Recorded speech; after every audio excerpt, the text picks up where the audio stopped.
বন্ধুরা একটা কথা জিজ্ঞেস করছি, জীবনের মজাটা কি 21 বছর পর্যন্ত? না কেন বলছি, কলেজ শেষে স্ট্রাগল যেন আর শেষই হচ্ছে না। আমাদের সবার কি একই মনে হয়?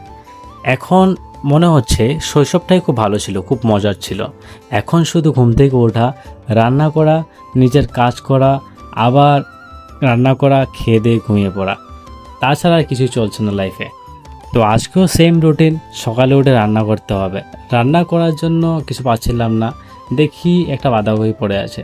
তো বাঁধাকপি দিয়ে একটা রেসিপি আমি বানালাম। সেটা আমি আমার মায়ের থেকে শিখিয়েছি যদিও, কারণ আমিও রান্না করতে পারতাম না।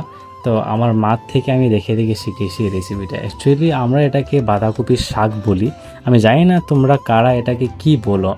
তো একটা বাঁধাকপির শাকের রেসিপি নতুন করে আমি বানালাম। জানি না আমি কেমনভাবে বানাচ্ছি, তবে কিছু ভুল হলে কিছু মনে করো না, কারণ আমি এটা প্রথমবার চেষ্টা করছি।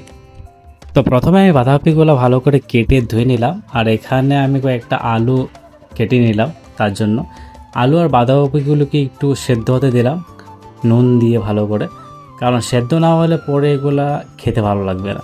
যদিও এই বাঁধাকপি খেতে আমার বেশি ভালো লাগে না, কারণ বাঁধাকপি দিয়ে আমি জাস্ট দুটো রেসিপি জানি, একটা বাঁধাকপির বড়া আর শাক।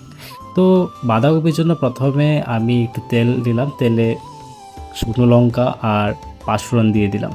তারপর এগুলা সিদ্ধ বাঁধাকপিগুলো তুলে দিলাম। তারপর একটু নাড়ানোর পর সেদ্ধ বাঁধাকপির উপর নুন দিয়ে দিলাম। তারপর হালকা করে মশলা দিয়ে দিলাম, যেমন জিরে, ধনে, গুঁড়ো লঙ্কার, হলুদ।